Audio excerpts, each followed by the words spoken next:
This morning on WJCL 22 Morning News at 6, tensions flared on the debate stage as Republican candidates vying to be South Carolina's first congressional district nominee went head-to-head on Hilton Head Island. What voters need to know ahead of the primary. And a potential breakthrough in the Middle East as the U.S. and Iran move a little closer to a deal that could reopen the Strait of Hormuz. What we're learning about the draft agreement and what still stands in the way this morning. Plus, the Savannah basketball legend is being honored this morning, how his legacy continues to inspire the community years after his passing.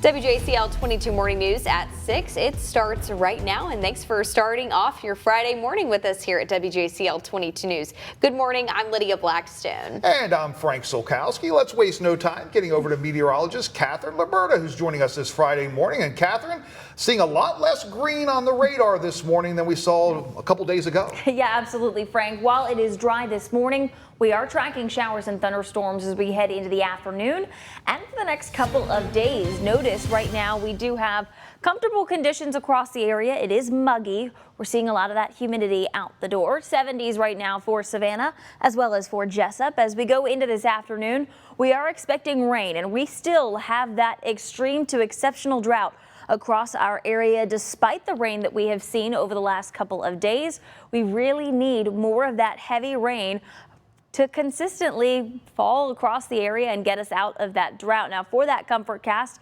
expect that muggy, humid feel in the air all the way through the weekend and into next week. We are tracking those showers and thunderstorms throughout the weekend, but next week, some cooler conditions move into the forecast. I'll show you what to expect coming up in just a little bit.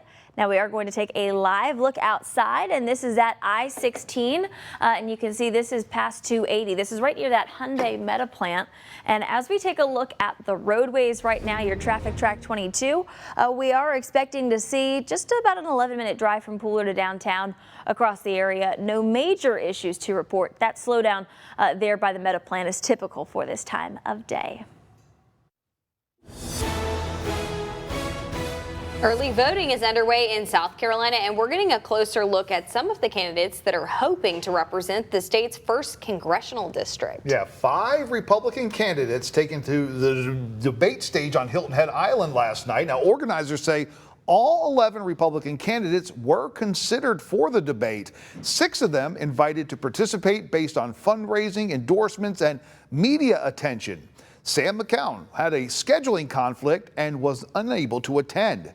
Now, among the Democrats, 7 candidates are competing for the party's nomination. Now, the debate, it featured sharp exchanges with several candidates directing criticism at State Representative Mark Smith over his decision to abstain from a key redistricting vote. Smith defended his position, saying he acted based on ethical considerations. Candidates also clashed over inflation, taxes, national security, and economic growth in the Low Country, offering different approaches to address rising costs and overseas job loss. What we see is a crisis related to inflation caused by uncontrolled, unrestrained spending in Washington. We've sent our farm jobs and our manufacturing jobs overseas, which has continued to drive prices up. We're over 40 years late taking care of Iran. It's temporary pain, it stinks, but we'll get through it. Now, a reminder, early voting is underway for South Carolina's primary. It goes through June the 5th. Primary election day is June 9th. Voting hours Monday through Friday from 8:30 until 5 o'clock. The trial against accused school shooter Colt Gray will not be happening in the county where the incident took place after a court ruling. Gray appeared before a judge at a hearing on Thursday. The judge approved a change of venue request trial, meaning the trial will not be in Barrow County. Gray is facing 55 charges stemming from the 2024 shooting at Appalachia High School. The crime killed 2 teachers and 2 students, injured several others as well. His trial is expected to begin in mid-October. Now to South Carolina, where one person is dead after a drowning off of the Folly Beach Pier in Charleston County. 2 others also taken to the hospital. EMS was called in on Wednesday afternoon. Crews say that the man was found in cardiac arrest. Witnesses say a surfer found him near the pier. 2 others tried to help but ended up needing to be rescued as well. Well, Savannah City Council has approved a key downtown property purchase tied to the planned removal of the I-16 MLK flyover. City leaders say the project is aimed at reconnecting MLK Jr. Boulevard, restoring the historic street grid, and improving walkability in the area. Members of City Council, they took just a few minutes to discuss the matter. The project was announced last December with almost $2 million set aside for the project overall. The funding comes from the DOT's bipartisan infrastructure law. Now that the sun's out, let's take a live look from Crawford Square. That's where a special ceremony is taking place this morning. City leaders are gathering there to honor the life and legacy of the late Savannah native and basketball legend Larry Gator Rivers. Now, Rivers was from Savannah and he started on playground courts. He then went to worldwide fame with the Harlem Globetrotters, where he played for 13 years. He was eventually inducted into the Greater Savannah Athletic Hall of Fame in 1999. And happening today, the city of Savannah is renaming a local basketball court in his honor. That event is happening today at 10 a.m. at Crawford Square. After trading surprise strikes this week, a potential deal is on the horizon with Iran that could reopen the critical Strait of Hormuz. That's according to U.S. officials. Though leaders from each country still need to give their stamp of approval. ABC's Olivia Rubin in Washington with the details. Today, the U.S. and Iran on the brink of a possible deal to reopen the Strait of Hormuz. They negotiate. They're very good negotiators. They're crafty.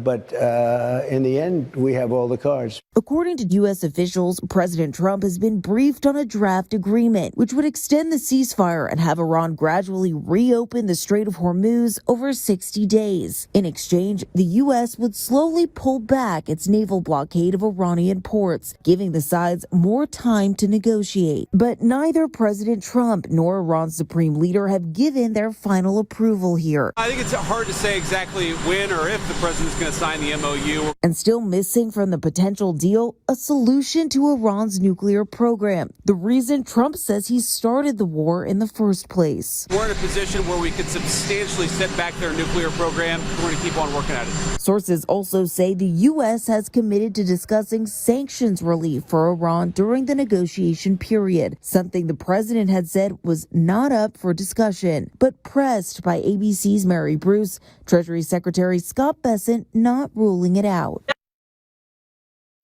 Now, reopening the Strait of Hormuz could bring critical economic relief, though Trump says that's not his main concern when negotiating. Rather, he says his priority is preventing them from having a nuclear weapon. Well, your wallets may not hurt as much thanks to some falling gas prices. In Georgia, the average price of a gallon of regular unleaded, $3.90. Last week, it was at $4.03 a gallon. Now, over the bridge in South Carolina, the average cost of gas is a little bit more. It's $3.99, while last week it was $4.16. According to AAA, the national average for gas has now fallen to $4.39 a gallon, the lowest level since May 1st. Well, this morning, a warning from doctors. The CDC says this year's tick season is off to a busy start. We're told emergency room visits for tick bites higher than normal in much of the country, including right here in Georgia and South Carolina. Health experts warn ticks can carry various illnesses. Lyme's disease is one of those. Rocky Mountain spotted fever is another one of those. People can get any kind of illness ranging from a sort of mild symptoms that they can last a long time to more serious illnesses. That's why doctors recommend using bug spray, checking yourself and your pets after being outdoors, and removing those ticks quickly if you find one is attached. Now, doctors say symptoms like fever, rash, or body aches after a tick bite shouldn't be ignored. They say early treatment can help prevent more serious complications. Happening today, the food trucks are rolling in. Savannah's getting ready for a flavorful weekend at Food Fest. Today marks the first day of Food Fest. Food lovers can enjoy delicious food trucks, incredible eats, and talented local artisans all in one place. Ticket registration is free. The event runs all weekend long today through Sunday at the Tanger Outlets Mall in Pooler. Today's festivities will take place from 1 p.m. to 9 p.m.